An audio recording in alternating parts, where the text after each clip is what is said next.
commissions? Specifically one with a huge more attack, perhaps? Paimon's just being enthusiastic. We're all friends now, she gets it. It's always a pleasure to see our two most avid adventurers again. Looking for the next challenge, I see. Actually, we do in fact have a rather urgent commission that is still open. Having read the details, however, I don't believe you'd consider it to be lucrative. Don't worry about that. We were just kidding. So what's the situation? To put it simply, the requester is looking for a temporary replacement actress for their musical. The original cast member ran into some issues and is currently unable to perform the role. But the troupe has also been experiencing some financial difficulties, so unfortunately they cannot afford to pay the replacement actress. That does sound like a tricky situation. So basically they're looking for a volunteer? That's right. Our adventurers reached out to many actresses, but none of them were willing to take the job. There are only a few days left until the performance. If they can't find someone in time, they'll probably have to postpone the show. And delays tend to create all sorts of new problems. Got it. Oh, this one's a doozy. What do you think, Traveler? Any ideas? Even if we took the commission, neither of us have any experience starring in musicals. If you're interested in helping, why not start by having a chat with the requester? He's right over there. Maybe you can't fill the role yourselves, but you might be able to help him figure out another solution. Maybe there's something he hasn't thought of. Oh, it's that guy, huh? No wonder, he looks like he just ate a sour lemon. Paimon approves! Let's go!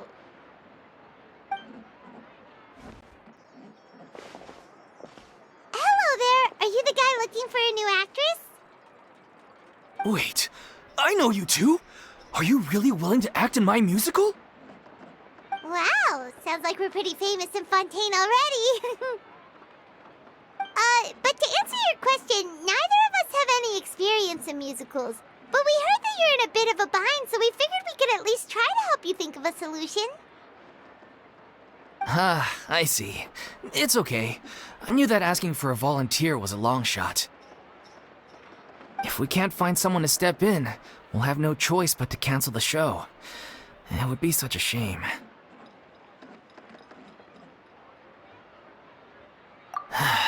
That's the thing. We're not some high-profile theater troupe, just a group of amateur enthusiasts. All our sets and props are very crude. We're grateful enough just to get an audience, never mind ticket fees. If we had a way to make this profitable, things might have turned out differently. But now, it looks inevitable that we'll disband. Disband? You're splitting up the troupe? Oh, I guess the lady at the Adventurers Guild didn't tell you? Yeah, this is supposed to be our final show together as a troupe. One last show, and after that, we go our separate ways. So we were really hoping to end on a high note. Nobody wants things to just fizzle out. Not after all the time and effort we've invested into it. Yeah, the leading lady, in fact. She's been dealing with a chronic illness ever since childhood, and unfortunately, it flared up again recently. It really drains all her energy, so she's in no state to perform. The show just won't be the same without her. But for everyone else's sake, I still hope we can find a way to hold the performance on schedule. Got it. We have a clearer picture now. Let's see if we can come up with any ideas. What if we sponsored the show? Traveler, how much more are you carrying? Please, there's no need to go that far. I wouldn't feel right asking such a huge favor, and I can't promise that we'd ever be able to pay you back. Good point. If the actress just goes through the motions for the more, that's not exactly rescuing the show. We should find someone who will put on the best performance possible. Oh, wait! What about... you know who? That's how you know we're the best of partners. Anyway, she should have all the free time in the world right now. She's really good at performing, and she was once super popular with the crowd. Performing in a musical should be a piece of cake for her. Who are you thinking of? Sounds like someone famous. Her! You're... That was a joke, right? Nope. Paimon doesn't actually know if she's performed on stage before, but Paimon's pretty confident that she'd be really good at it. You're not wrong there. She has actually performed in a number of big-name shows before. They were one of the reasons she was so popular. But even if she's no longer the Hydro Archon, it's not like she's suddenly a commoner. She's still an idol to many people in Fontaine, including myself. I just think Lady Furina might feel a bit out of place in an amateur troupe like ours.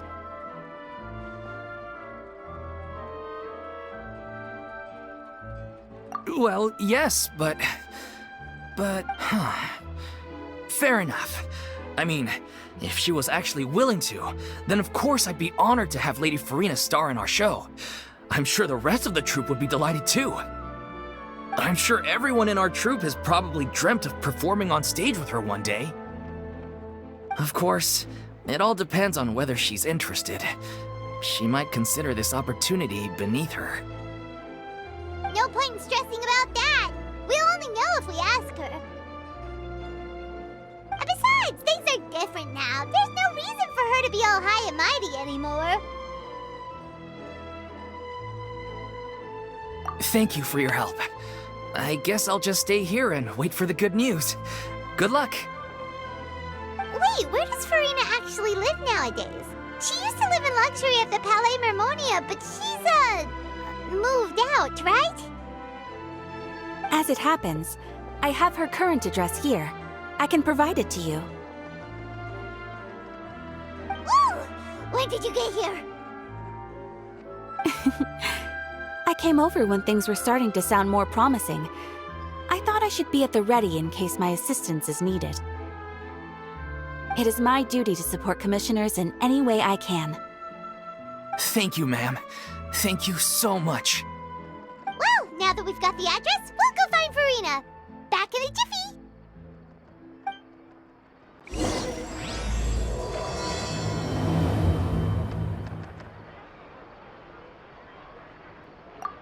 I can't believe they're seriously asking Lady Furina. Seems a little over the top. Try not to worry. May I pour you a glass of water?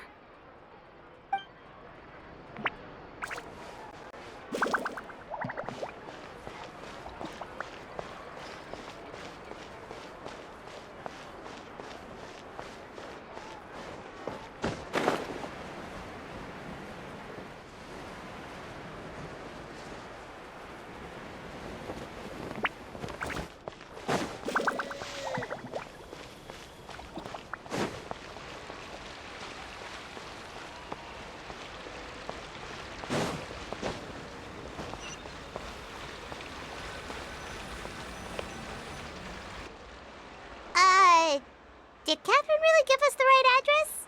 She lives here? Not that there's anything wrong with this place, it's just, a bit... You know, it's common courtesy to make sure the homeowner isn't an earshot when you're denigrating their abode. Ah! Okay, when did Poppy Got a Thin Air become all the rage? First Catherine and now you? I was just out on a shopping trip. I ran out of macaroni, so I went to grab a few more bags. I used to have a much wider range of choices when it came to food, but now I'm finding that simple, traditional home cooking can be quite delicious too. Not at all. As long as you have different kinds of sauces in, you can have macaroni and tomato sauce one week, macaroni and bolognese the next. Oh, sounds like you're really struggling to cope. How rude! Questioning my cooking skills. The audacity! It's not like I have a very eventful life these days. Actually, I barely leave the house. So I don't see how it's unusual that my meals are a little simpler now, too. Besides, I'm sure I could master dishes like la lettre faucilor or blubber profiteroles in no time, if I felt so inclined. Ah, there it is. You don't know how to cook. Not yet, maybe, but... Anyway, what are you even doing here? I do hope you didn't come here just to ogle at my fall from grace. Let me first be clear that I'm not taking guests at this time. So if you're just here to clown around, then please be on your way. Shoo! Sorry! We're sorry! Please don't be mad! Yeah, exactly! What the Traveler said! Paimon wasn't trying to make fun of you. Hang on a sec, you weren't exactly holding back either. My help? Well, maybe you're forgetting that I'm no longer the mighty Hydro Archon. I don't even have a vision, you know. Don't worry, it's nothing that serious. It's just very specific, and you're the one with the power to help. Oh? Well, if that's the case, then fine. I'll spare you the lecture about your attitude just now. So tell me, what specifically makes this matter so specific? Ah, I see. I knew you couldn't have come all this way just to amuse yourselves at my expense. After all, I was once the brightest star in all of Fontaine, well-versed in all the various performing arts. A mere musical is well within my capabilities. But given the present circumstances, I'm afraid I must regretfully decline your casting request. How come? It sounds like this would be a breeze for you. True, but I have made a decision to retire from the stage. Although I am no longer required to play the role of the Hydro Archon, the time I spent inhabiting that character has left an indelible mark on me. Centuries of pretending to be a different person changes you completely. I'm not the same person I once was. Of course, that can't be undone now. It's too late, and I have no intention of reinventing myself all over again. But at least I can say that I no longer desire to play any new roles. Paimon can understand, but this is just a one-off part to fill in for someone who's sick. Surely that's okay. Whether it's a one-off or not, it's a boundary that I've committed to no longer cross. If I make an exception to the rule now, I'm just leaving a back door for myself, which would be the same as not having a boundary in the first place. So I'm not going to perform, and that is that. Okay, guess there's no convincing you. Well, is there anything else we can do to help out the troupe? Otherwise, they'll just have to disband without any fanfare. Do you know any other actors who might be interested in the role? Nope. Short and to the point, okay. I've never been great at maintaining relationships. Besides, anyone I've ever worked with probably couldn't wait to get rid of me. Since I'm just an ordinary person now, they'll probably just laugh in my face if I go asking them for help. True, but I mean, could you even blame them? I show up out of the blue, begging and groveling for their help with a show they won't even get paid for? Oh, no way. I'm dying from embarrassment just thinking about it. Nope, not happening.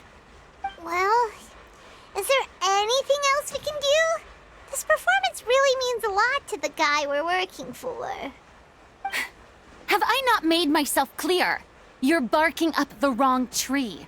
I don't want this job, nor do I know of anyone else who would. Sorry. I didn't mean for that to sound so harsh. I wish I could help, really. But if I thought I had the answer to this problem, I would have... It's all right, Furina. Paimon just wanted to make sure we tried everything. Oh, everyone in the troupe will be so disappointed. Yeah, I guess that's all we can do now. All right, then. We'll see you around, Furina. Toodaloo to you, too. I'm going home to take a rest now.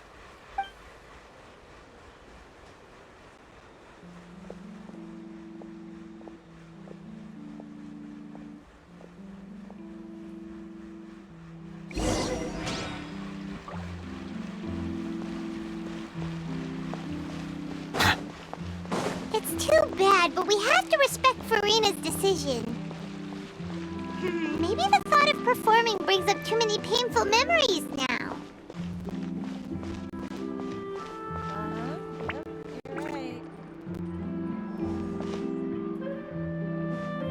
Huh?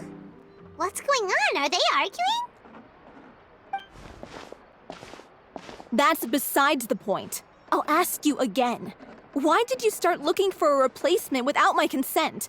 When did I tell you I'm going to take a step back? You didn't need to say it. We've known each other for how long now? We know the signs. But you never tell us about your illness, even when it's clearly flaring up. And that gives you the right to make a decision on my behalf? Shortly after you left, the troupe's lead actress came to the Adventurers Guild. She believes that she's healthy enough to perform. Excuse me, but can you both take a moment to discuss something else for now? The adventurer assigned to your commission has returned. Sorry, I was just dealing with a little misunderstanding. So, how did your conversation with Furina go? Sadly, it's a no from her. We tried to persuade her, but she wasn't having it. She doesn't want to play the role for personal reasons. I see. Well, circumstances have changed a little, so maybe that's not such bad news after all. You see, our leading lady has just informed me that she's well enough to make it to the show after all. Staging the musical with the full original cast was always the dream, of course. Oh, right! Sounds like everything worked itself out then. Yeah, she'd be livid. We'd get the scolding of a lifetime. Jeez, is Lady Furina really so harsh with people? Only joking, calm down. So, guess we can consider this case closed now, huh? Despite the fact that we failed to complete the commission, we were still racking our brains for ideas on the way back here.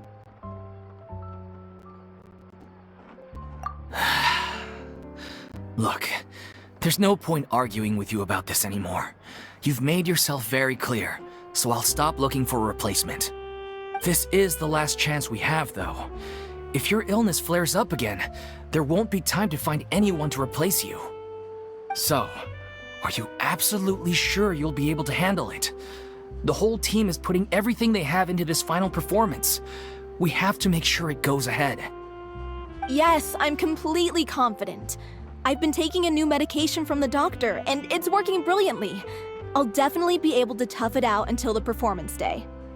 I share everyone's desire to commemorate all our years as a troupe with a proper farewell show. So the last thing I want is to be left out. Every one of us thinks of this troupe as their home, myself included. You're right. I'm sorry. I let myself get too worried about the show. I should have asked for your permission first. All's well that ends well. Sounds like the show will go on. Sure.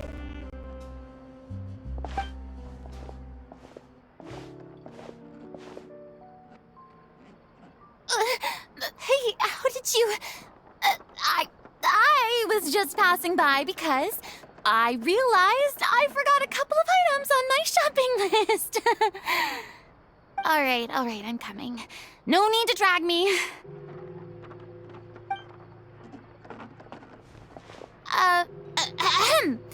Hello, one and all. I couldn't help but overhear your conversation just now. Furina? Didn't you say you were gonna take a rest at home? What are you doing here? I was just ever so slightly concerned about the situation you mentioned. Yes, a teensy bit concerned, that's all.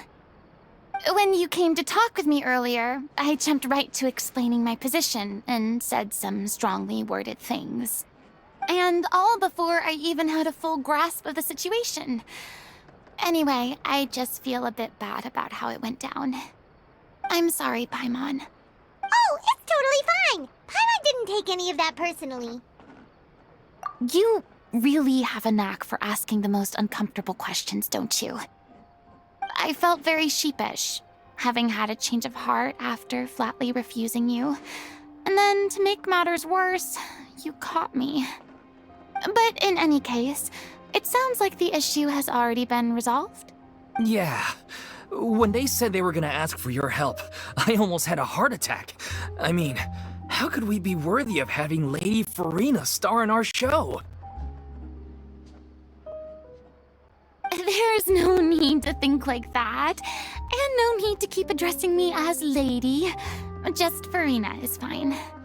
I was wondering, if this troupe is so important to all of you, why does it have to disband?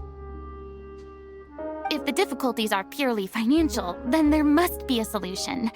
You could put the shows on pause while you look for a sponsor, for instance. Everyone seems so devoted to the troupe. I'm sure if you keep chipping away, you'll find a way through. We all want to believe that, but some things are just beyond our control. Everything's been going downhill ever since we lost our director. She was the heart and soul of our troupe. She kept us going. Her name was O'Reilly, and she was the founder as well as the artistic director of our troupe.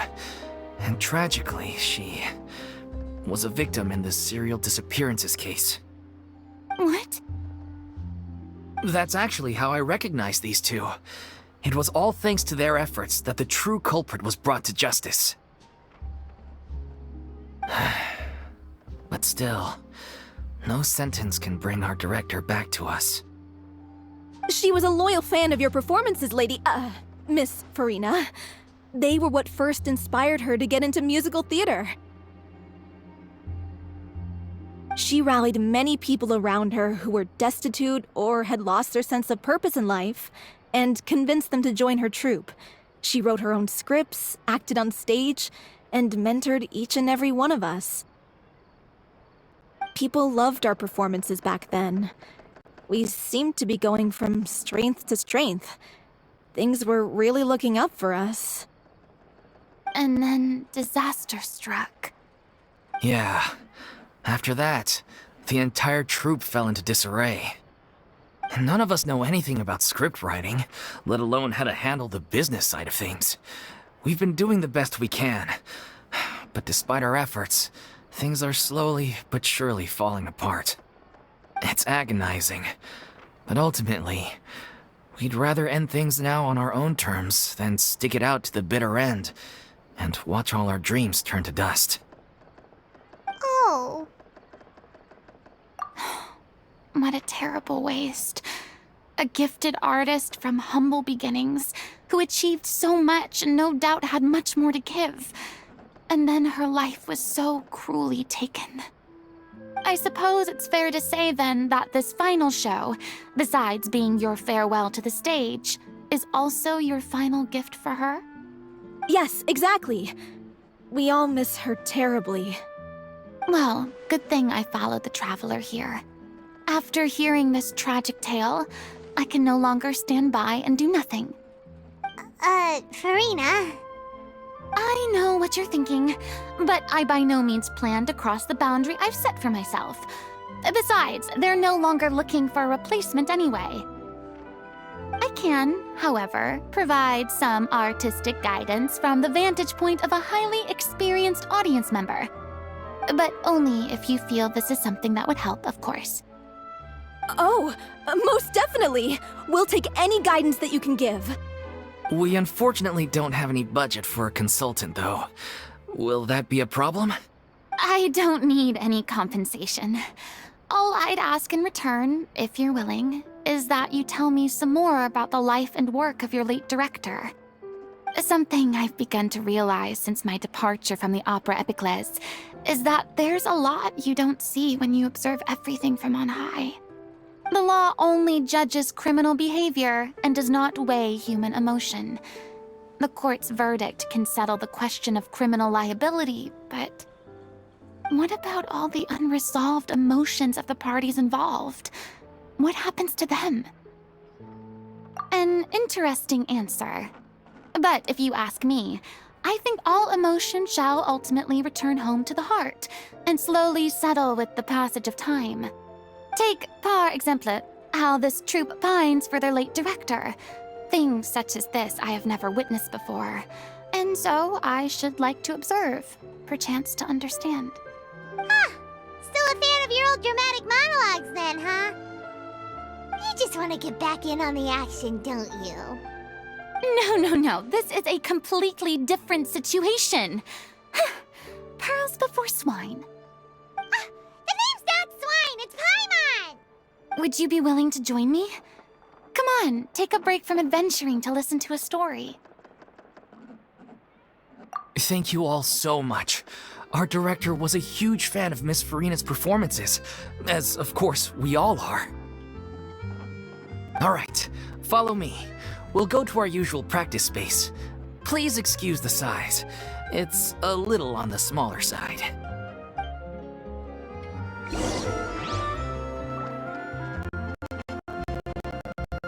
Exactly, but none of them believe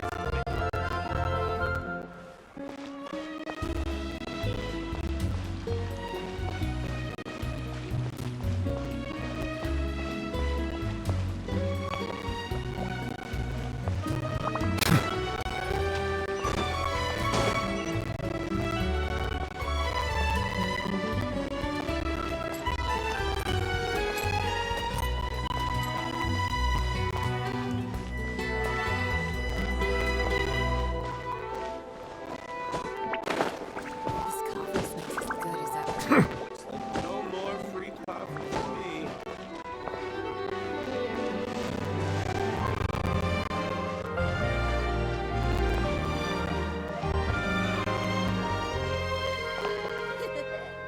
Take a guess. No way. Gotta find that balance between flavor.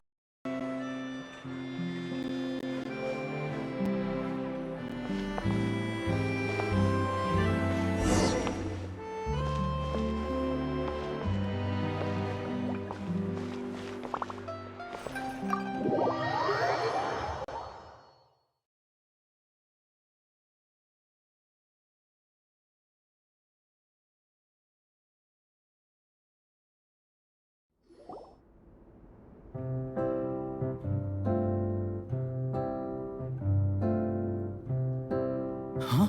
Lady Furina? What's Lady Furina doing here? Hello all. Allow me to explain. As of today, Miss Furina will be supporting our production of The Little Oceanid in the role of artistic consultant. These two over here are the ones that made it possible. They kindly reached out to Miss Furina on our behalf. I'm sure they need no introduction. You bet! That was the trial of the century! You helped bring our director's murderer to justice. We can't thank you enough. Oh, please don't mention it. We're just here to join in on the fun. So, you were saying The Little Oceanid? Yeah, that's the name of our final show. It's an unfinished script left behind by our director. One of our greatest regrets is that she never got to complete it. So, if we can bring it to the stage and make it a successful show, we can all take some solace in that. Wait, but if it's not finished, then... Yeah, we've been battling issues on every front trying to realize this dream. Anyway, let me give you a quick summary of what the story's all about. The protagonist of the story is a young oceanid who transforms herself into human form, despite the protests of her family. She longed to live just like any other human, and sure enough, she found friendship and even love. But one day, her true identity was exposed, and her world came crashing down around her. So far, so good. A classic tale. What happened after that? That's one of the issues we've been trying to deal with. Unfortunately, this was as far as the director got with her script. We need a proper ending so we can bring this musical to the stage. But people have different opinions on which direction to take it in. We still haven't decided between a happy ending or a true-to-life tragedy. By true to life, you mean the director's sudden disappearance? Yeah, like they say, truth is stranger than fiction. But then there's the question of whether we really want to use the stage to pass our raw pain onto the audience. Exactly. A lot of the time, people come to watch a show just hoping for some light entertainment. We have to consider their emotional stake in this, not just our own.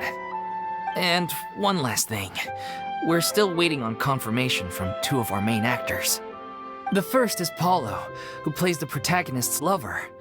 He's locked himself away to focus on writing an ending for the script, but the deadline's passed and we still haven't heard from him.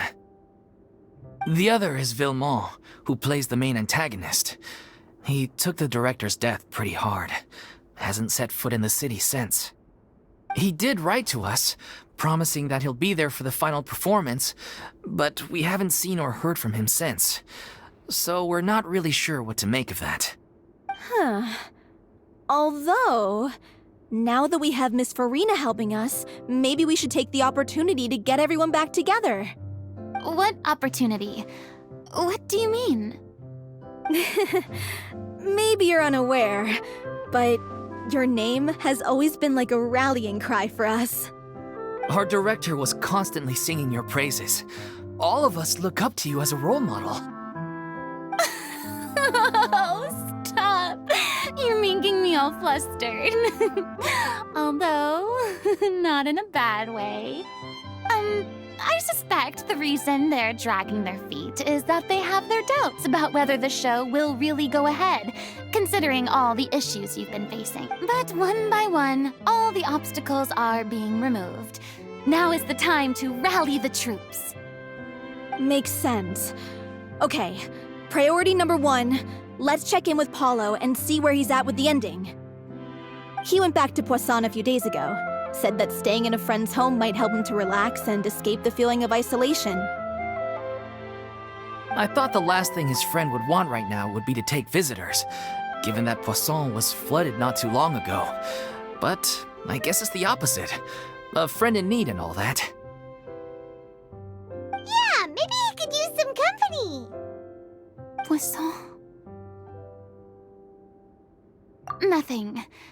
I suppose my presence will be indispensable if we are to restore his faith in the show. So, allons-y. To Poisson!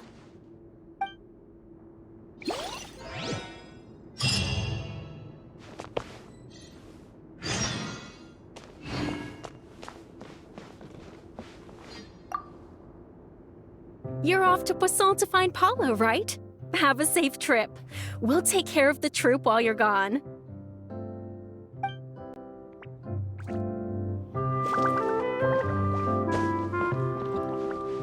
Pressure's on now. We gotta make sure we're fully prepared.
If I remember correctly, this is where he's staying. Who is it? It's me. Is the script ready? You came all the way here for that? Alright. Forget that for now. Just come on out. We've got some great news. Nice try. Look, just give me some time, okay? I'm just wrapping up this last part of the script. I'll be out once I'm done. Okay then. Looking forward to your masterpiece. So, as expected, he's missed the deadline. The ending is one of the most important parts of the show. Even once he's done, it isn't final until we've all had the chance to read through and make sure we agree on it. Someone told me they'd just seen you in Poisson. I assumed it was a case of mistaken identity, but sure enough, here you are. And Furina, too. I was wondering if we might run into her. So, you're here for Paolo? Looks like he could be a while, so feel free to take a stroll around town in the meantime. I've made all the arrangements already. Oh, it's okay. We can just wait here. Thank you for being so considerate, Miss Navia. That sounds wonderful. We'll take that stroll. Get over here, you! How oblivious are you? How are things in Poisson now? Any better? Things are on the mend, but it's a slow process. Some people may never recover from the trauma they experienced. I'm sorry to hear that. I wish there was something I could do. Please, must our conversations take such a depressing turn every time we meet? We all have painful memories, but we don't have to let them cloud everything we do. And if you're trying to make a new start, perhaps it's best if you don't bring up the past all the time. Thank you for your words of comfort. You make a very good point. But for now, at least, I think I should stay with the way I'm feeling for a while longer. It's okay. These things take time. Moving on from a painful experience is easier said than done. Which brings me to why I'm here. I thought you should probably know that not everyone here is ready to forgive and forget after the Hydro Archon's inaction in the face of catastrophe. To avoid upsetting the peace, I told the townspeople that everyone here is a member of the theater troupe, and that you are just an actress playing the role of Furina. It's not a perfect solution, but hopefully it means you won't have to lie low while you're here. That's so thoughtful of you, Navia. Well, what do you expect? I am the courageous and considerate president of Spina di Rosula, after all, like my father before me. Anyway, that was all. Look after her now. Off we go then. Let's take a look up there. I don't have any friends that I can be frank and honest with, so maybe she's right. You're the closest thing to friends that I have.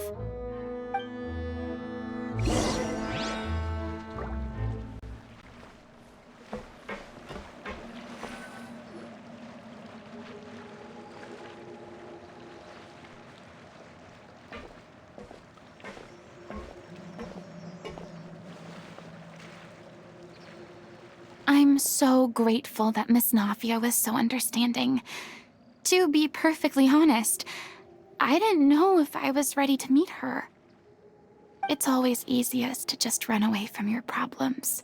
But that never fixes anything. You can't get around the obstacles without facing them. So that's why you were nervous when they brought up Poisson. Yeah. I'd be lying if I said I wasn't scared of coming back here. Still, I felt it was something I had to do. As I was saying before, I want to see for myself the things that I never could in the past. I'd be overjoyed if the people here could find it in their hearts to forgive me. But they're more likely to unleash a tirade of vitriol against me, which, of course, I completely understand and accept. Yeah, I can tell people are watching me. I'm sure some people here see the idea of someone coming to Poisson dressed as the Hydro Archon as extremely disrespectful. I used to be terrified of the gaze of other people, especially when they had suspicion or resentment in their eyes. I guess I wasn't quite ready for this after all. I'm not surprised you're making yourself go through all of this. I can't let myself see only the things I want to see. How would that make me any different from before? Look! There seems to be a crowd gathering over there. Probably time we made a move. How about we check out Spina di Rasula's ship? We should have a view of the whole of Poisson from there.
There you are.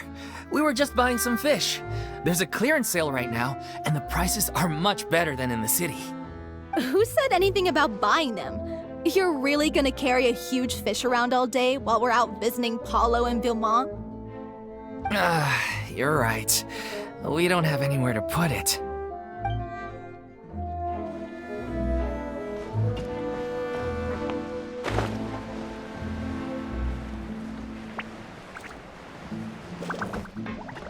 I need to find something to do with myself.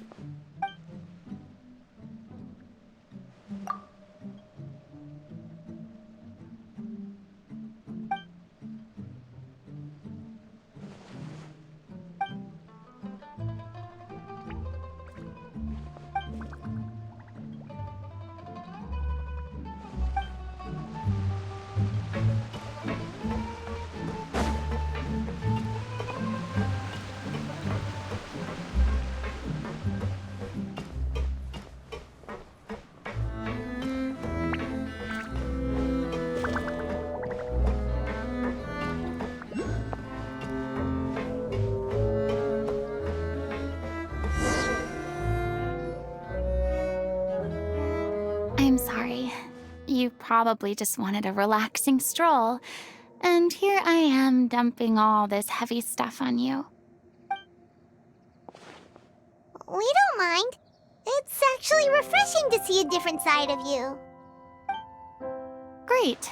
Well, I appreciate your company, so please don't disappear just yet. I don't know whether you can tell, but the years of suffering and loneliness aren't the only reason I have a hard time facing up to who I used to be. As I stand here by the ship, I can't get the images of the rising water out of my mind. One after another, people were taken by the water. All those treasured lives and memories washed out of existence in an instant. They thought their god would protect them. They had absolute faith that when disaster struck, a divine power would save them from harm. And all the while, I played my part to perfection to convince them that was true. But then the floodwaters finally came, and the Hydro Archon did nothing. You shouldn't look at it like that. You were only doing your duty. had to go through so many moments like that for the sake of protecting the truth. As time went on, it got harder and harder to bear. And eventually, I realized I had nothing left except the truth. I became terrified of completely failing in my task and was haunted by the thought of being left all alone, weeping on my throne. Fortunately, we were able to avoid the worst-case scenario thanks to the help of heroic individuals such as yourselves. Everyone rose to their responsibilities, and I finally regained my freedom. But on some level, freedom also means no longer being needed. Paimon would have never imagined you'd see it that way. Reward?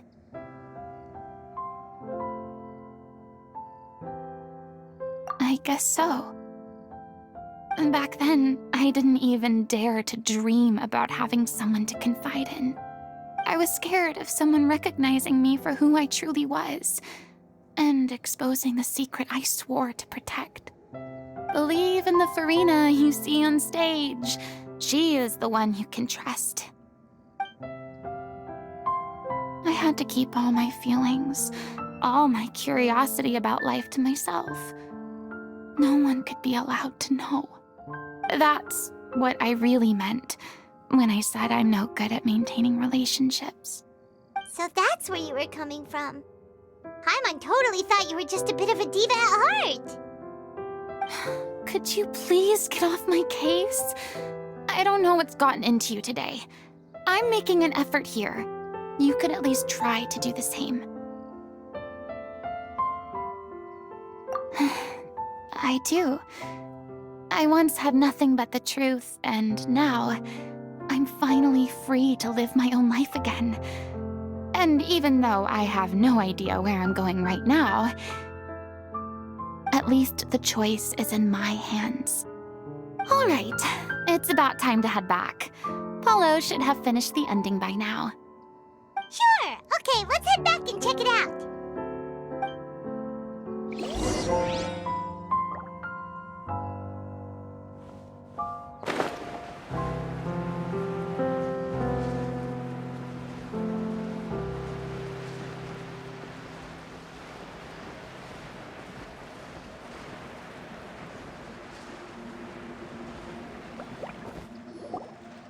Didn't you say you needed to watch what you eat?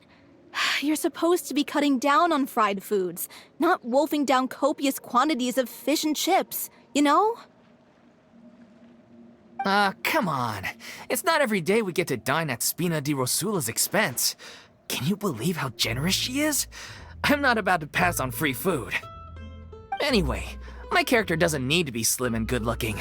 That's your job. Are you kidding me right now?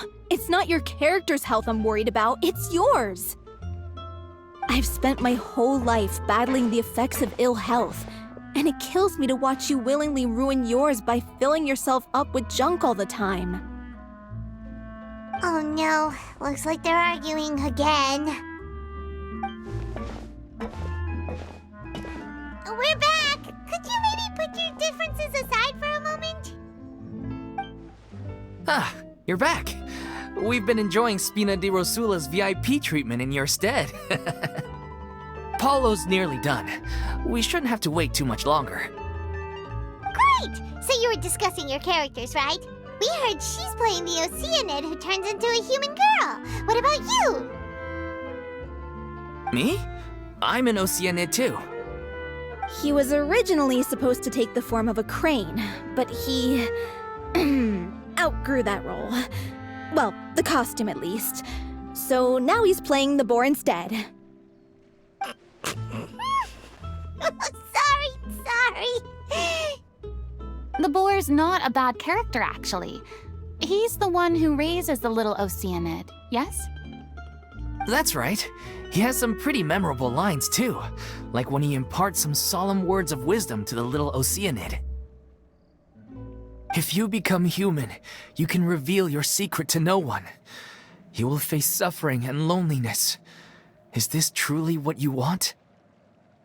Wait, that sounds kind of familiar. It's the most important line in the whole script. I think it's a symbolic statement about our director's life and legacy. She kept quiet about all the trials and tribulations she faced in running our troupe, allowing us to devote ourselves fully to performing. It was only after she was gone that we realized how tough her job really was. You mentioned earlier that the troupe is like your home. Yeah. I was born with an incurable illness, and once my family found out it couldn't be treated, they decided they didn't want me anymore.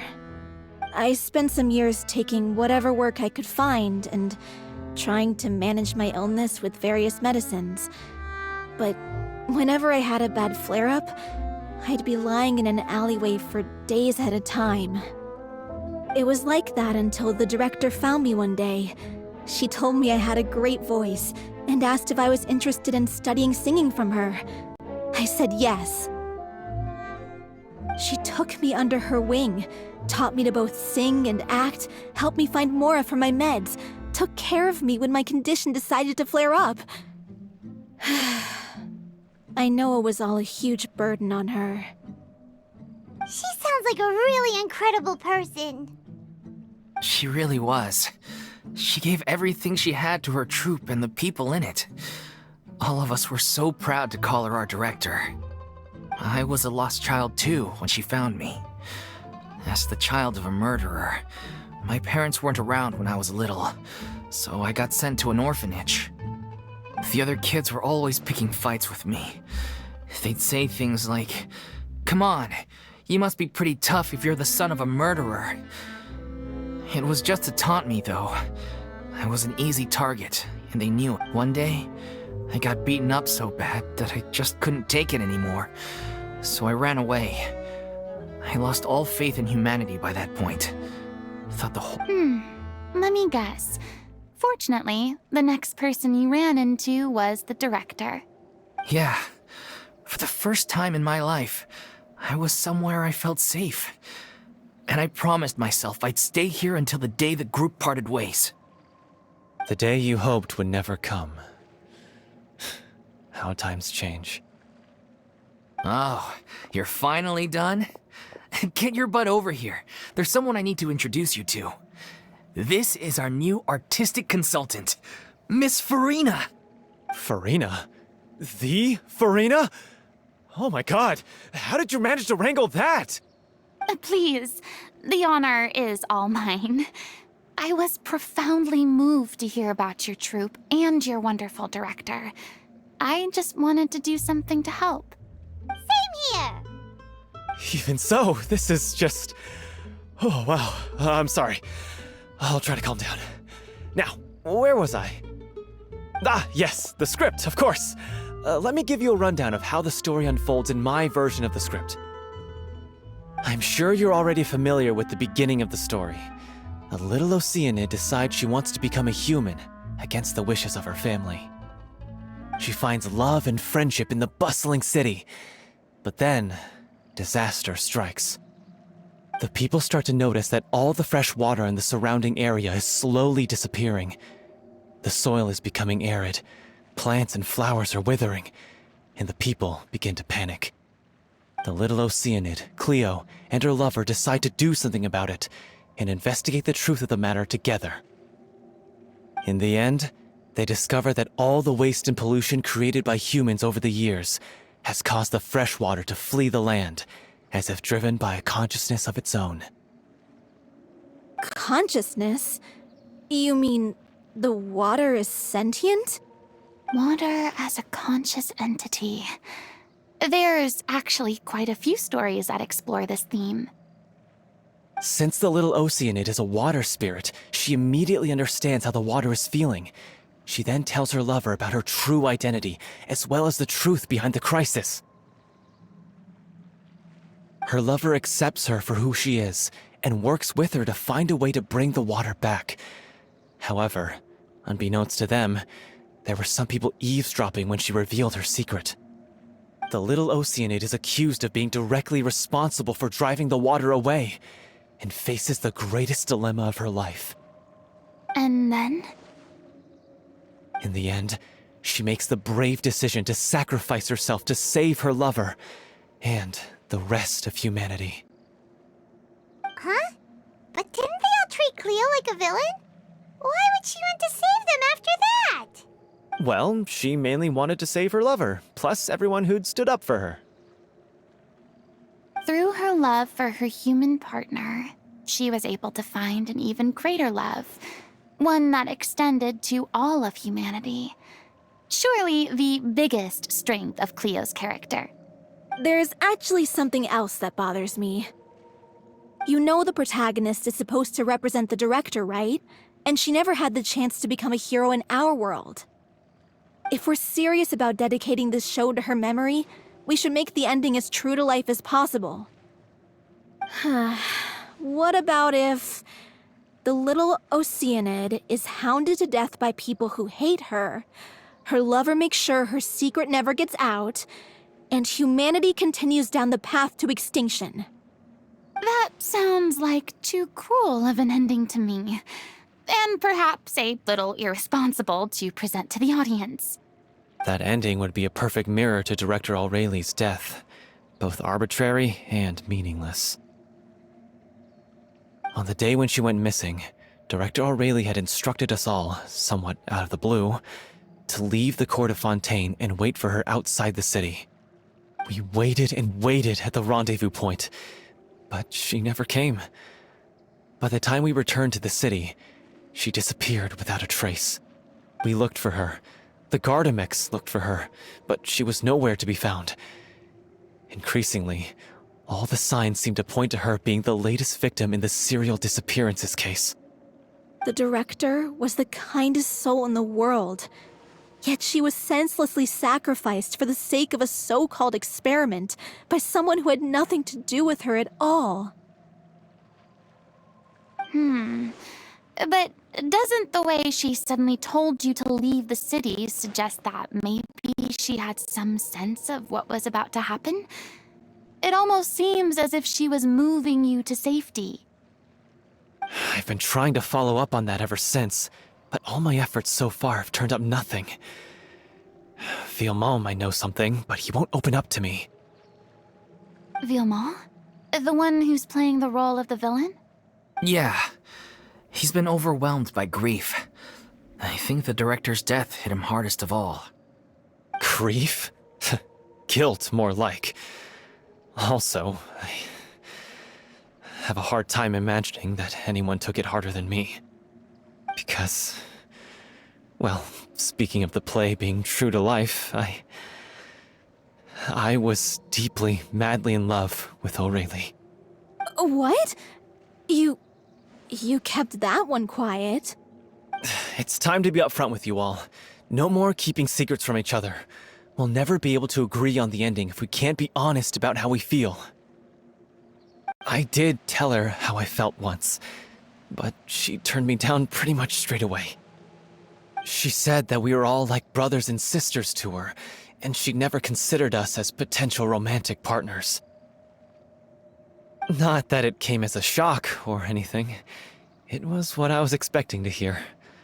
So I told her I'd always be there for the troupe, and I'd always be there for her.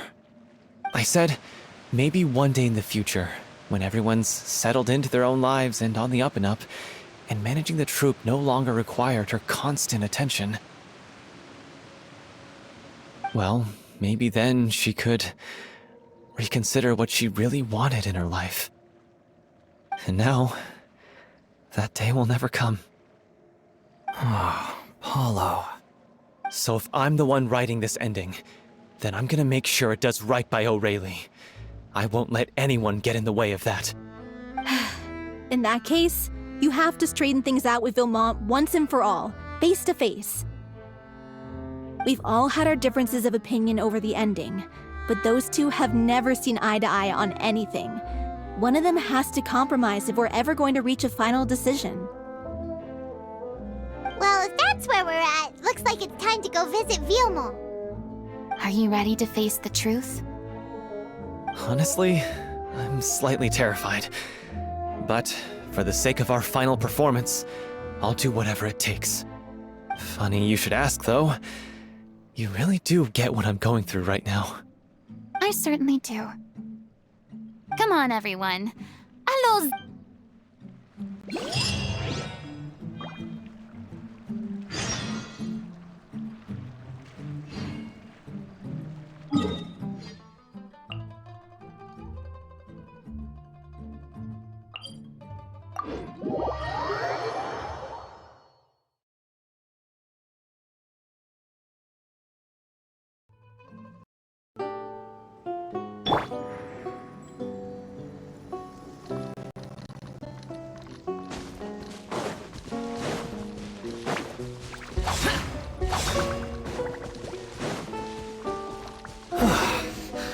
This is tough going. Delphi, are you...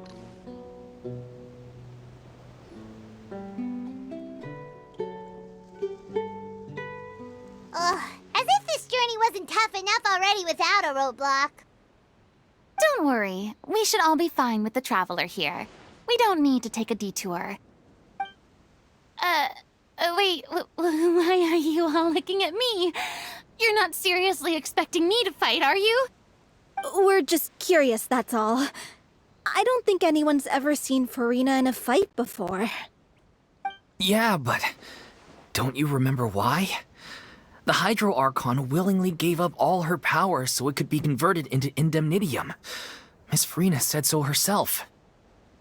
Precisely! And I'm not even the Hydro Archon anymore, so all my power is gone anyway.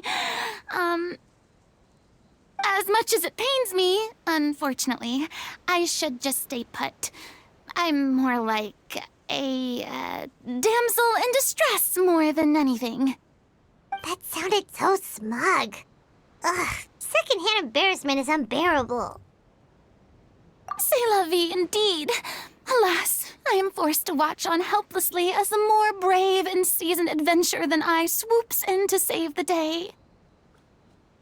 Aw, too bad. I was so pumped to feast my eyes on fight mode Furina. Sorry to leave all the heavy lifting to you. Don't worry, piece of cake.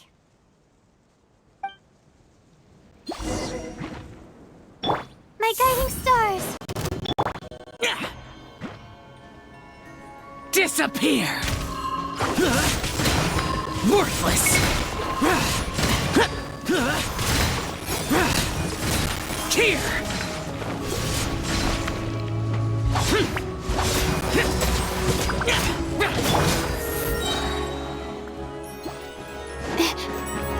Stars, shine for me.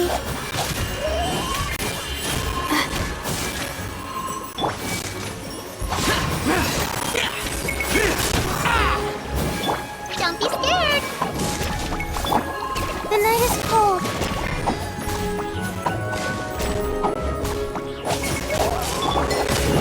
Bow your head.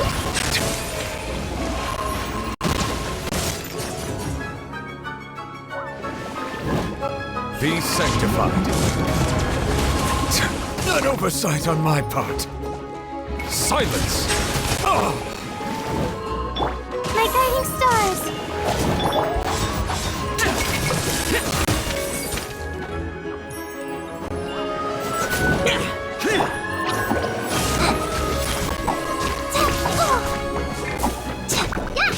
Not now. Settle down!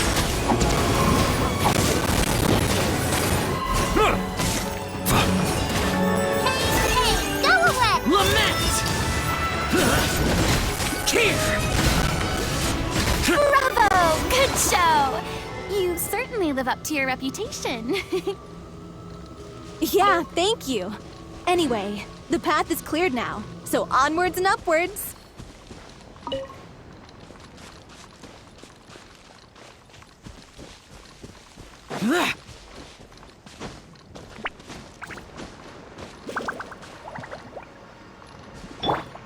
Uruguay, you're up!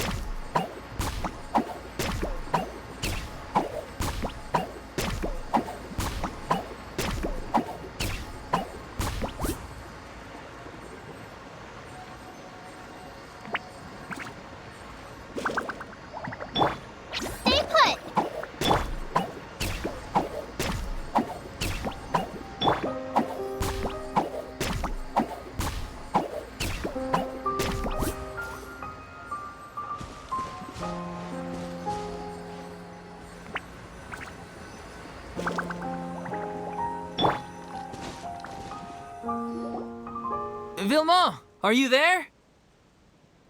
Huh? Oh, it's you guys. Wait, what's Lady Furina doing here? I can explain. We've been rounding up the whole troupe. We now have everyone except you. So, you think knowing the truth about the director's disappearance will help you write an ending to the script that pleases everyone? I care just as much as everyone else about making the little Oceanid a success. That's why I wanted to wait until after the show. If I open this can of worms now, I just don't want to make things difficult between us. We're supposed to be a unit when we're on stage. Vilma, avoiding the truth will not help anyone. Unless you mean to suggest that Aurelie's death had something to do with you. I don't want to talk about it. Listen, Vilma. I used to think that my love for Aurelie was a point of shame. I never brought it up to anyone. But now, I've made up my mind to put it all on the table. I'm prepared to face everything, to sacrifice everything for the sake of the show. The little Oceanid cannot be complete unless we do justice to Aurelie on an emotional level. This is why people think of you as not being the smart one. As you all know already, the troupe was kept afloat not from ticket sales, but donations from the audience. Of course, that was nowhere near enough. We took on side jobs when we weren't performing, but even then, the troupe's financial situation was pretty dire. So, anyway, one day after a show, a merchant came to me and offered us a huge sponsorship. In return, we just had to provide the audience with their drinks during performances.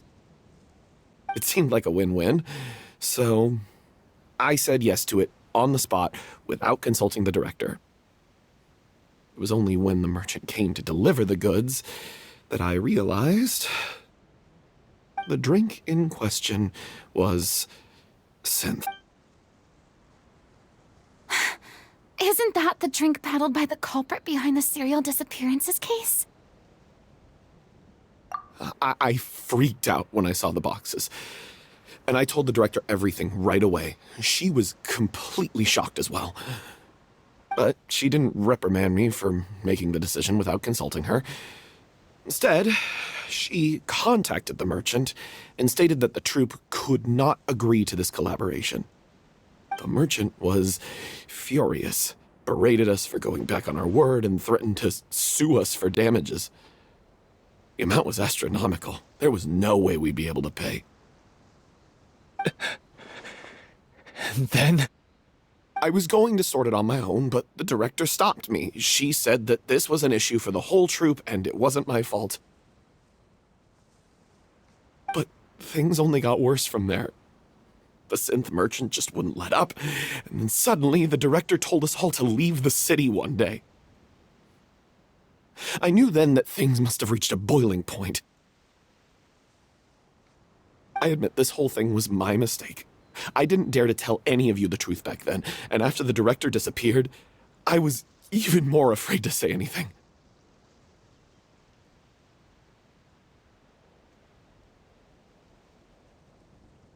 Yeah, I got Aurelie killed. There, I said it. Hey, don't say that. You traitor! You knew Aurelie was in danger. Why in God's name didn't you tell us? What do you mean, you were afraid? This was a life and death situation. We could have saved her! How could you be so stupid? Please, try not to get too worked up. Yeah, listen to him. You need to stay calm. Stay calm? How can I stay calm? This guy got Aurelie murdered. She was the love of my life. And he has the gall to try and high-road us, claiming that he kept his mouth shut for the sake of the show. How about taking some responsibility for what he's done? All I can say is I'm sorry. Truly. I wanted to apologize to everyone in the troupe, but that won't bring back the director. What? I'm just a coward who made an awful, terrible mistake that I can never take back.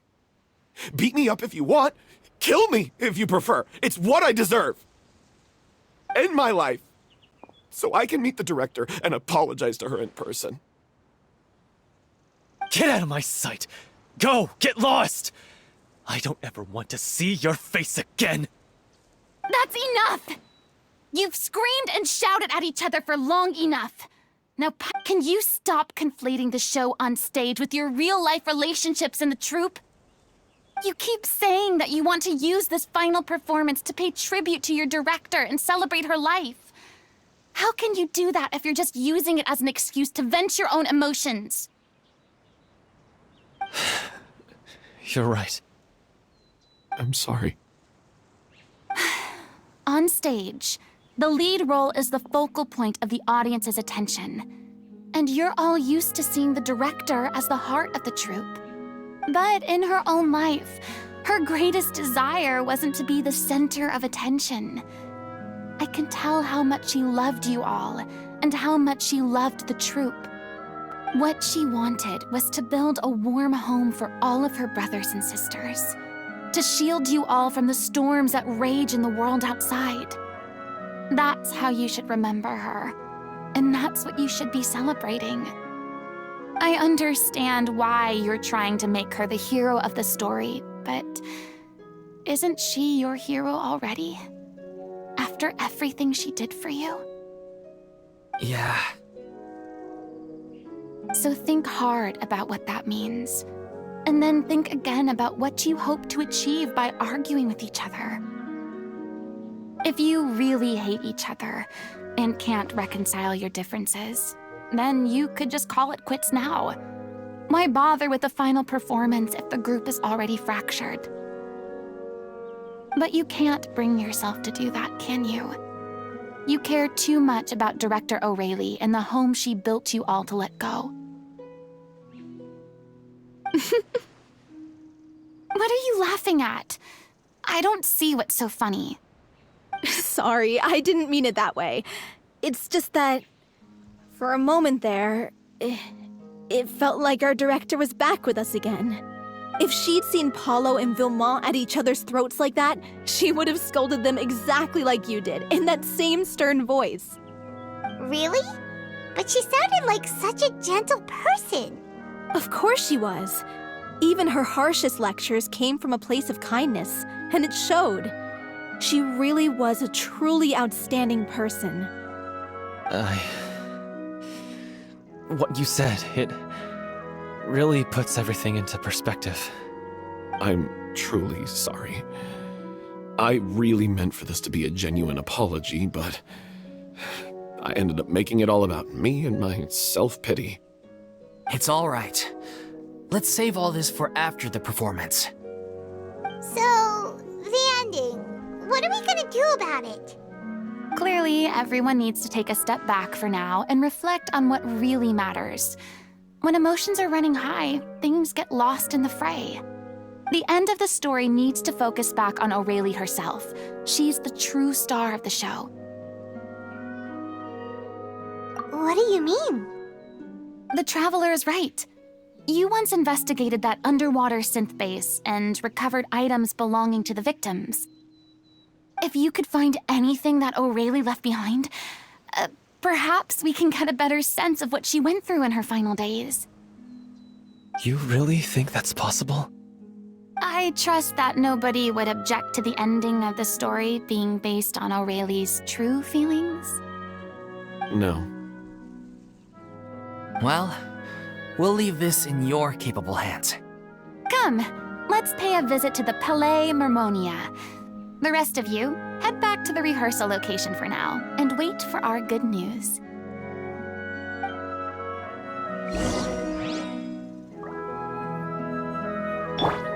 Blade, you're up!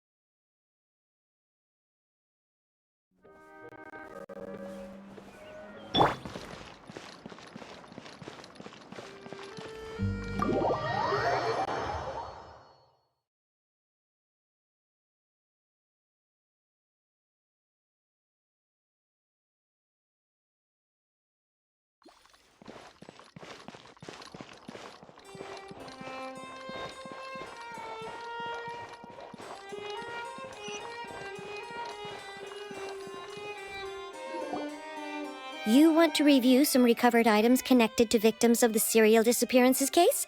But, that case has been closed for quite a while now.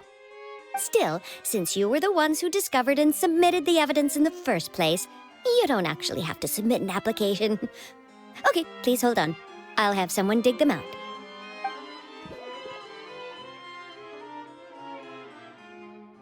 So, this is all O'Reilly left behind.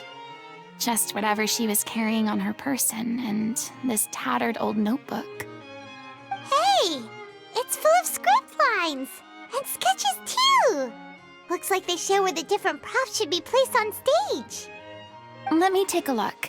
Maybe there's something in here from after she was kidnapped. Aha! I found something. To whoever discovers this diary. Let's see. Looks like she kept a detailed record of her captor's actions. She even mentions the truth behind the experiments on dissolving young women. If we'd had the chance to examine this notebook carefully back then, it would have been a conclusive piece of evidence proving Vacher's guilt.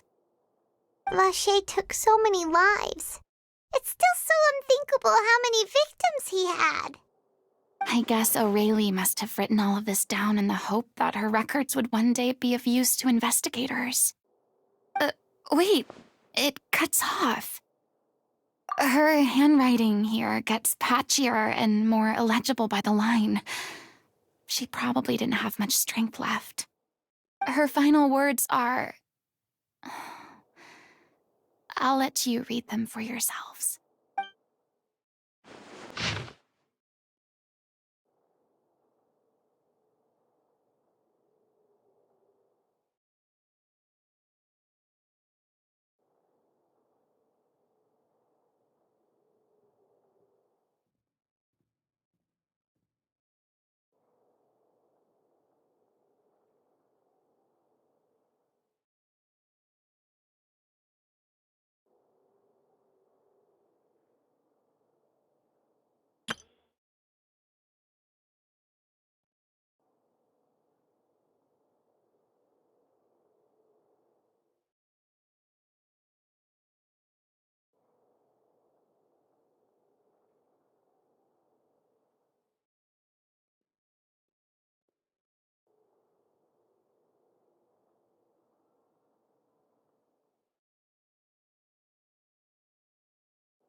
She was so terrified. She may have been a mighty hero in the eyes of her troop, but at the end of the day, she was only human. I can't bear to think how painful and lonely her final days must have been. Wait. This part on the last page sounds strangely familiar.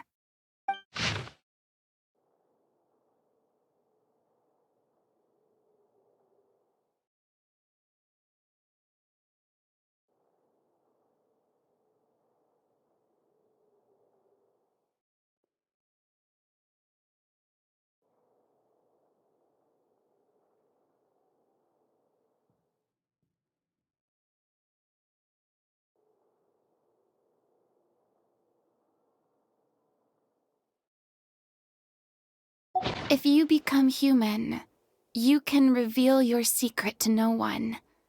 You will face suffering and loneliness. Isn't that the most important line in the Little Oceanid? Because I am an older sister to them. Oh. So she didn't regret her decision. Even as she sat in silence, waiting for death to come. I'm sure this is what the troupe would have hoped to hear as well. She had their utmost trust, admiration, and love, and she truly deserved it. Let's go. It's time for them to learn Director O'Reilly's final thoughts.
She deserves a hero's farewell. If that's the only way to convey to the audience the courage and selflessness that she showed in the face of death, then it's a meaningful way to end the story. Even in the last moments of her life, she was still leaving a trail for others to follow. She did her best to protect as many people as possible, even if it meant sacrificing herself. We know what choice our little Oceanid would have made now. I don't think any more discussion is necessary. Well, Vilmont, if we put the past aside for now, do you think you can bring yourself to go ahead with the show? I will channel all my regret and put it into my performance, to make this a show worthy of our director. I won't ask for your forgiveness, and you don't need to worry about my feelings. This final farewell show should be about Director O'Reilly and her alone. Then it seems like we've reached a consensus. I have a feeling that this will turn out to be the most mesmerizing performance of your lives. Really? How can you be so sure when you've never even seen them perform before? Don't underestimate my experience. After watching a countless number of musicals, I've learned one important thing. If you want to move the audience with your music, you must fully commit and immerse yourself in your role, pouring all your emotion into your performance. And aren't human emotions, love, hate, regret, and hope, just the most mesmerizing things in this world? I don't believe anybody could be more committed to bringing this story to life on the stage than they are now.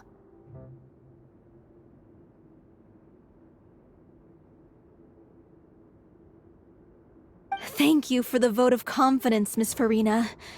And thank you for supporting us through all this. Then, let's not delay things any longer. We need to discuss the details of the ending and get it nailed down once and for all. Actually, before that, I'd like to make a proposal. During the curtain call, please allow me to use the director's name instead of my own. Huh? But then... After all, this role was originally meant to be played by the director. I'm just filling in for her. Besides, a role commemorating her life should be associated with her name. Well, if you're sure you're okay with that, I have no objection to it. Now we're talking like a serious acting troupe. All right, I'll leave you to fine-tune your musical while I go and procure a stage. Procure a stage? Oh, it's okay. Our usual place doesn't need a reservation. That place? Oh, don't be silly. For an extraordinary show, we need an extraordinary stage. By which I, of course, mean the opera épiclèse. Whoa, wait, what? No. That's never going to work. It's far too fancy for the likes of us.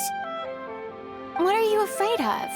Surely you don't think that Aurelie's story is unworthy of the grandest stage in Fontaine. No, that's not what I meant. It is supposed to be your grand finale, right? I have no problem with it then. How about the rest of you?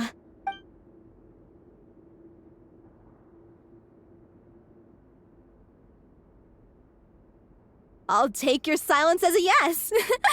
Thank you for giving us this opportunity.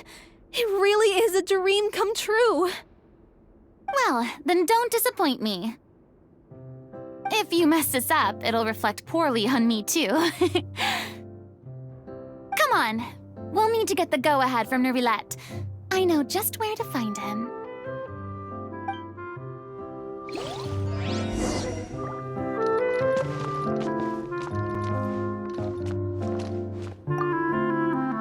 First Miss Furina, now the opera épiclèse? If only the director was still with us. Hey, come on. There's no point in dwelling on that now. We have a lot of work to do. Yeah, you're right.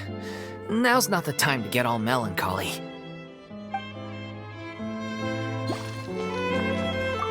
During the final scene, maybe we should stop the music just before Cleo takes the stage?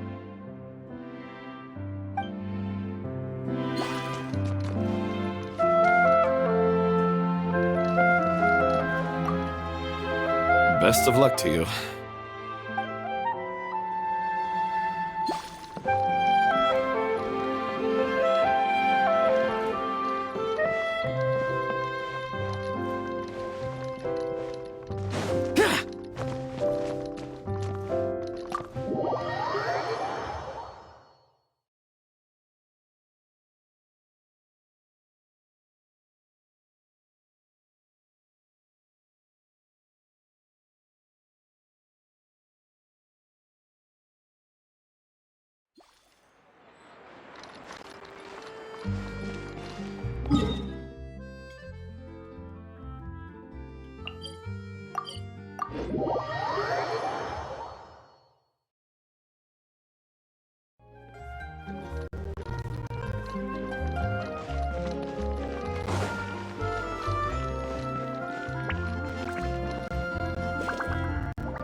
Look at that!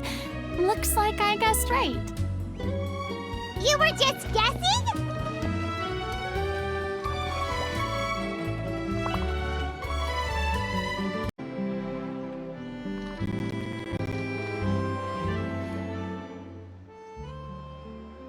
I knew you'd be here.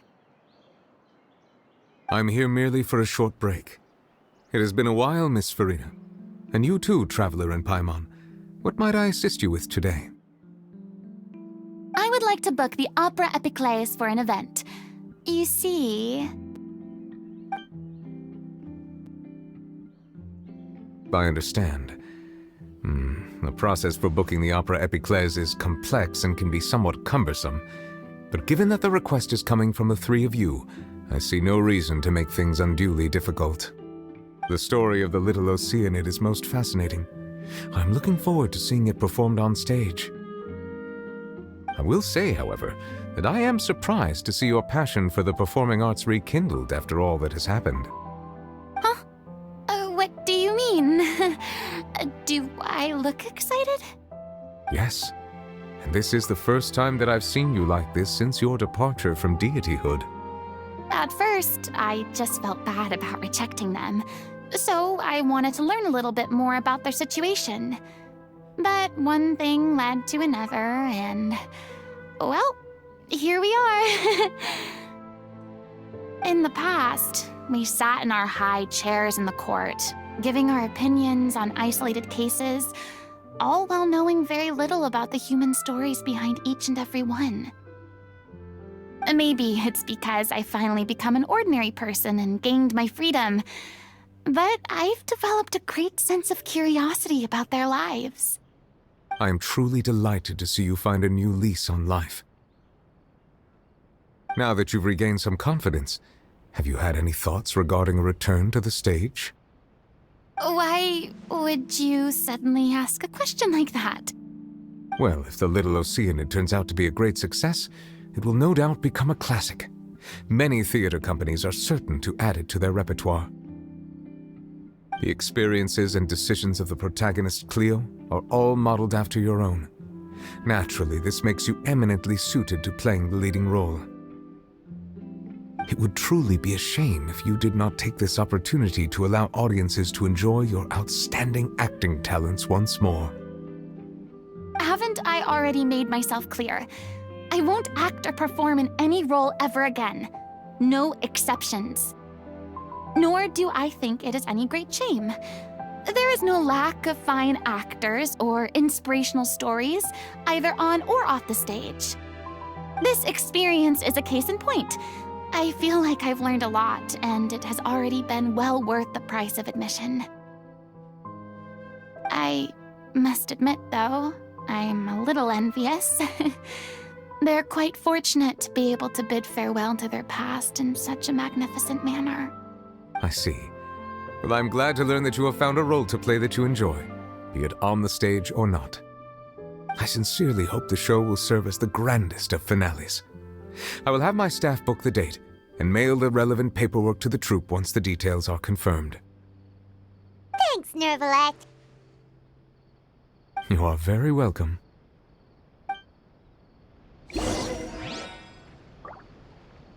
Many people were once enthralled by Lady Furina's performances, myself included. I hope that one day she'll be able to understand that our appreciation was always sincere.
Good news, everyone!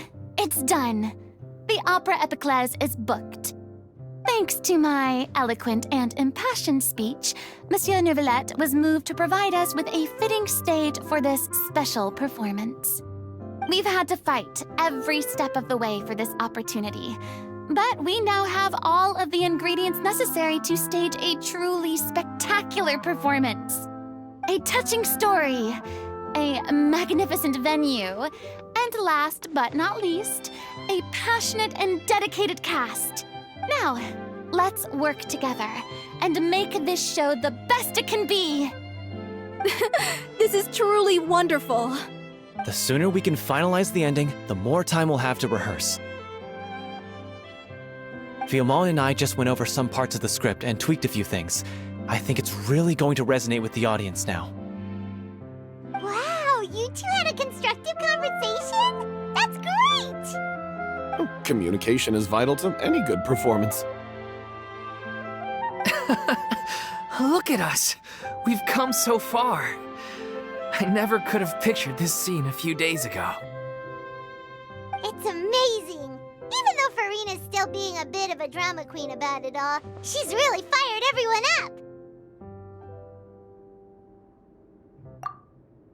Please feel free to give us any comments or suggestions you have. We really value your input. Hey, Loic, get over here. Time to practice the opening number.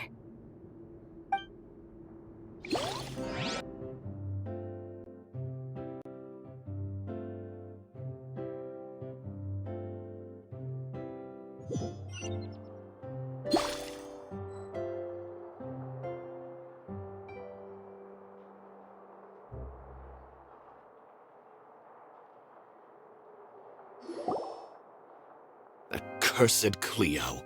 She stole the waters of life from us. She's a fraud, and she must pay for her crimes. This has nothing to do with her.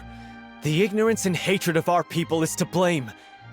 How can we hope to win back the water's favor if we don't change our ways? This guy could be useful. Take him hostage. If Cleo wants him back, she'll have to show herself. Leave this place, O little Oceanid, and never, ever look back!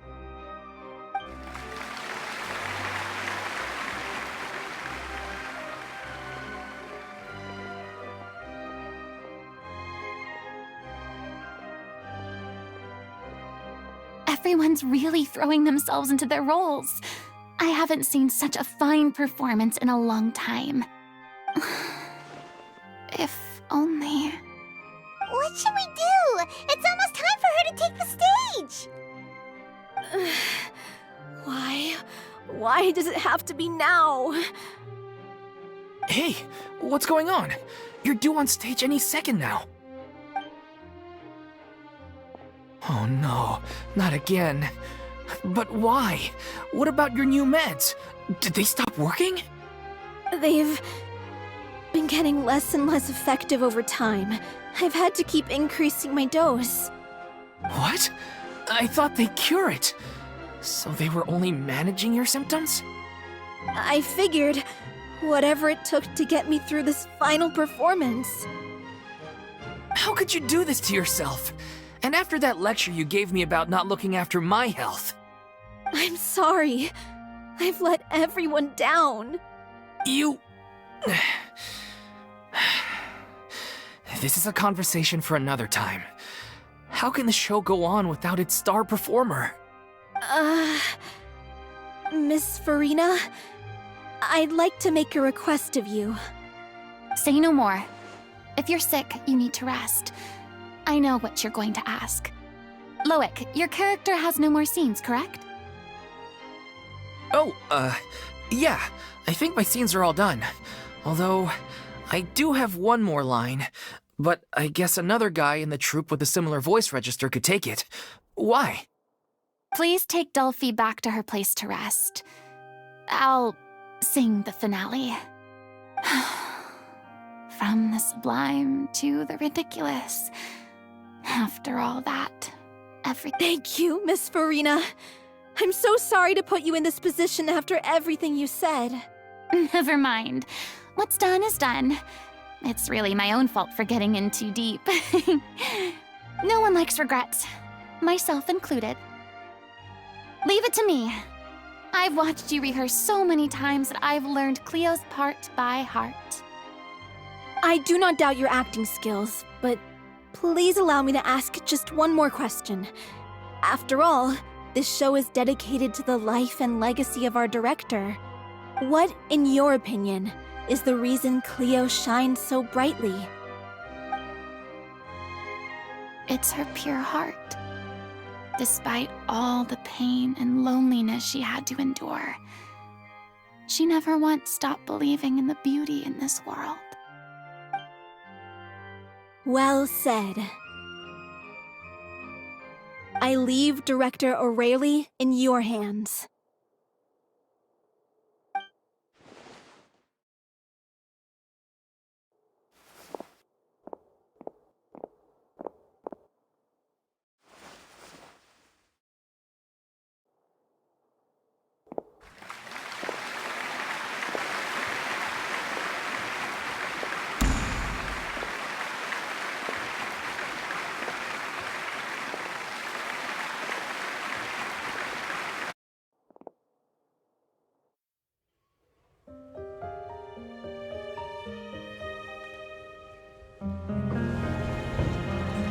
she here yet? Will she get here? She's not coming! You're wrong. She's here.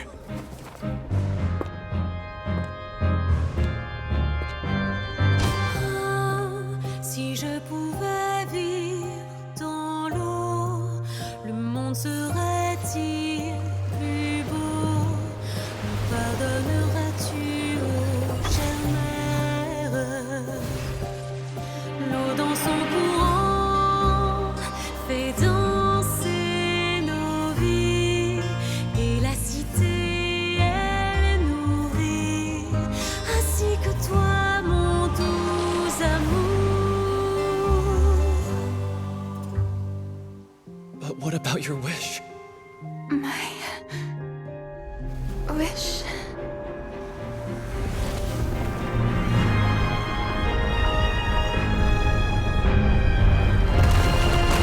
If you become human, you can reveal your secret to no one. You will face suffering and loneliness. Is this truly what you want? Le grand amour ne suffit pas, seul un adieu fleurira. C'est notre histoire de vie, douce et amère. Moi, je suis, serai toujours là, à voir le monde et sa beauté, et ça ne changera jamais, jamais.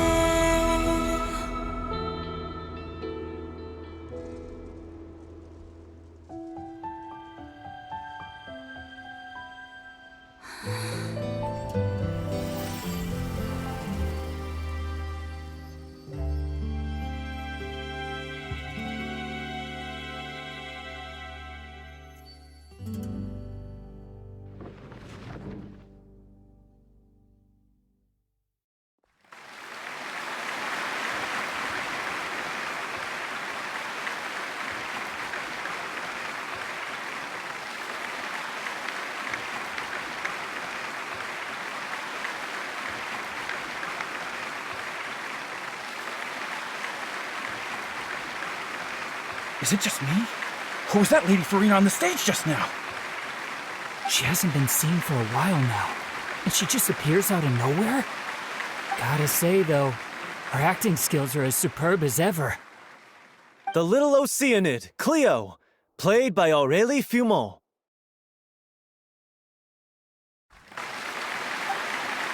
Wait, that's not her name. What's going on? I don't know, maybe it's just a doppelganger. I've spent a lot of time out of the spotlight, and they didn't use my name during the curtain call either. Hopefully, not too many people recognized me. It's too bad that I had to break the one clear rule I'd managed to make for myself, even if I had no choice. Still, I have to admit that it felt good to be back on the stage again. Finally, we would like to give a special thanks to our artistic consultant and event coordinator, Miss Furina.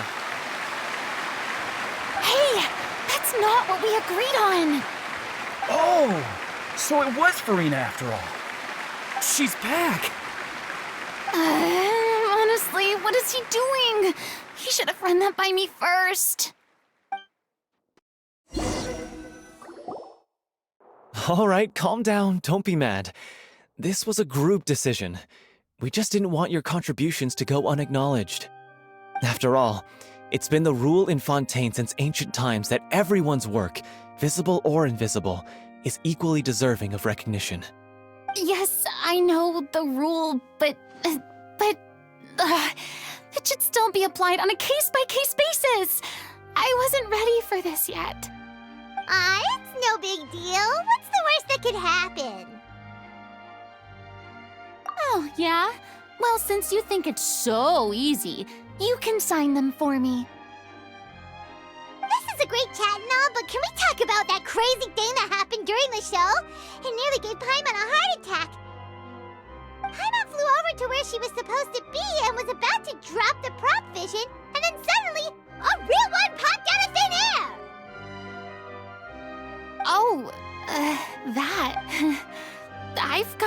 idea what happened there either. But hey, it worked pretty well, didn't it? I'll bet the audience has never seen such a realistic prop. Wait, what about Dolphy? I wonder how she's doing. Oh, let's go check on her as soon as we finish clearing the stage. Yes. Plus, she'll definitely want to hear how the end of the show went. If nothing else, we can safely say that we accomplished what we set out to do.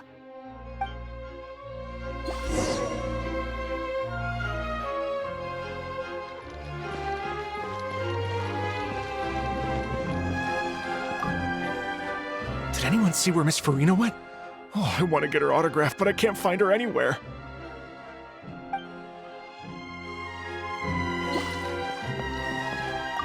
I thought Cleo's actress sang very well.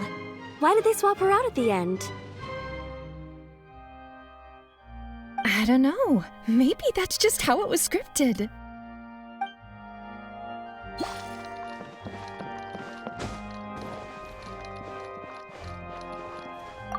I wasn't expecting such an incredible performance from an amateur troupe. They didn't seem out of place on the big stage at all.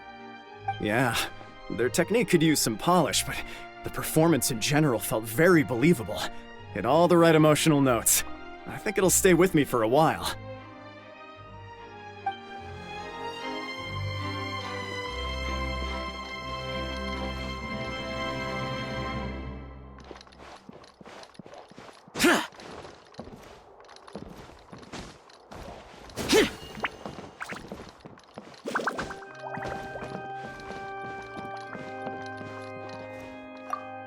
What a surprise! Seeing Miss Furina on the stage? This ticket was money well spent. Yeah, I agree. Say what you want about her, but she's flawless when she's on stage.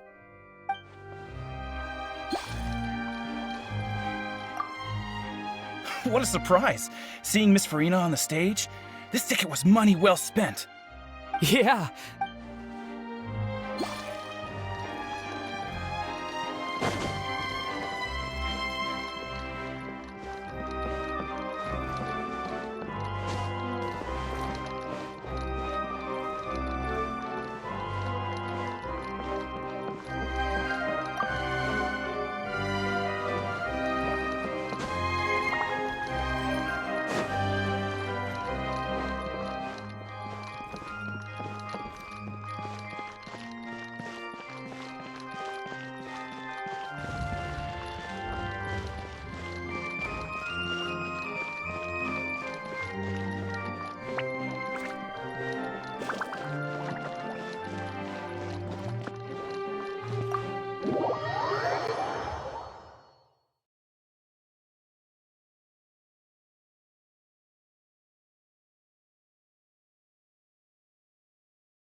Ah, you're back.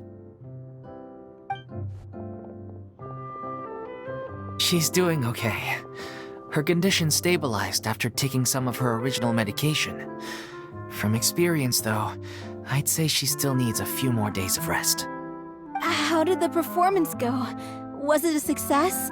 Did the audience like it? You'll be glad to know it was fantastic! Also, you're not gonna believe what happened while Furina was on the stage. You'll probably be able to read all about it in the Steambird first thing tomorrow morning. That's wonderful. I'm so sorry I failed to see it through to the end. I guess I was wrong to try and tough it out to begin with. Oh, don't worry about it. Like they told me after announcing my name during the curtain call, everyone's work deserves recognition. Even though you couldn't see it through to the final scene, the audience was very impressed by your performance. It's safe to say that you made your mark on this memorial show. Well, one way or another, we did it.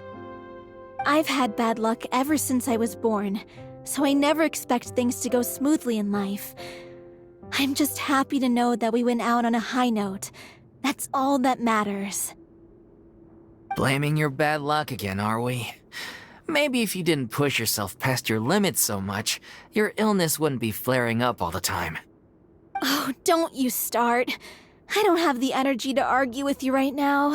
Aw, you two clearly care a lot about each other. I don't know what you're talking about. You mean we never stop arguing with each other?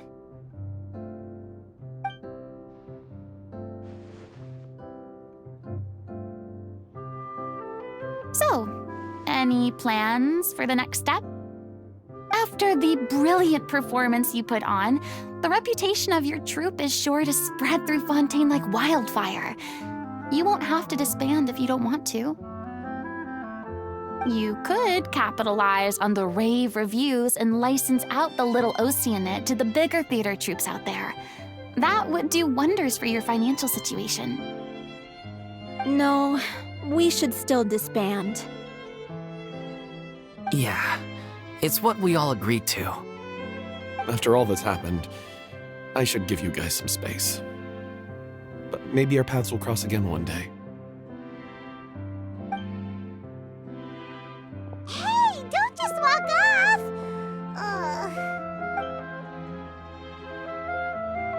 I still want to keep performing, so I might join another troupe.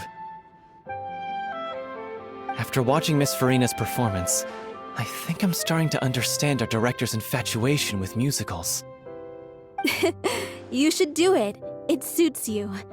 I'd originally hoped to keep performing too, but I don't know if my health will allow me to. Oh, so now you finally got your priorities in order. I guess I'll hold off until you've properly recovered as well. What about you, Miss Furina? Any future plans? Well, frankly, I think a return to obscurity is no longer an option for me. I'm sure a slew of consultancy requests will hound me wherever I go until I finally acquiesce. You rather sealed my fate there with your special thanks at the end of the show. Sorry. It's quite all right. No need to apologize.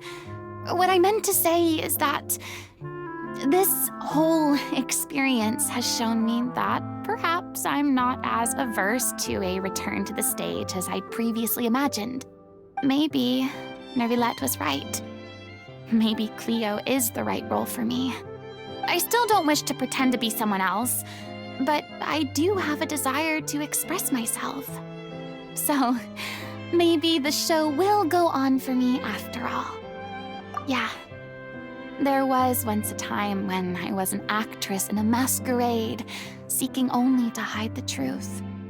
But from now on, I want to spend my time learning real stories about real people and how they touch the lives of others around them. I want to watch them blossom and wither, see them refined on the page, retold on the stage, and remembered long into the future. I'm sure this is what captivated director O'Reilly as well. Sounds like you're ready to stop running from your true calling. The more you get out into the world, the more you'll discover what a fascinating place it is.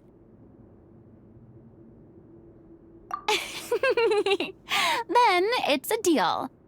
If a vision is a gift from the gods, then I should do my best to honor it.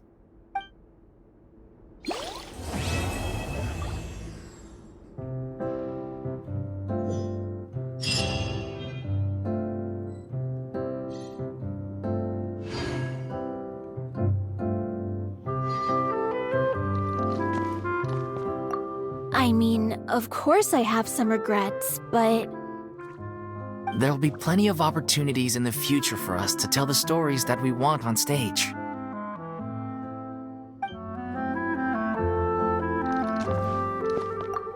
I'm just finishing packing up. As soon as I'm done, I've got an interview with the Steambird to get to. Thanks to all your help, the show was more perfect than we ever could have hoped for. But most of all, I want to thank you for giving me the chance to finally say farewell to Aurelie.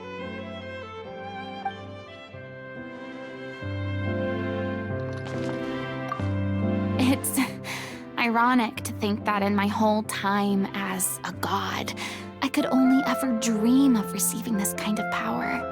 And now that the gods have given me their blessing, it actually feels more like I'm finally able to take my fate in my own hands. Is that how humans feel about it as well?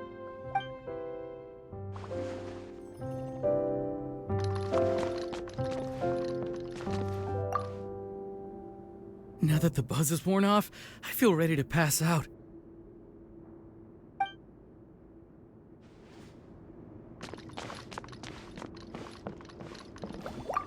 Thank you so much. I feel like I've rekindled the passion I had when I first joined the troupe. It might turn out to be too little, too late for me. But still, this has been the experience of a lifetime.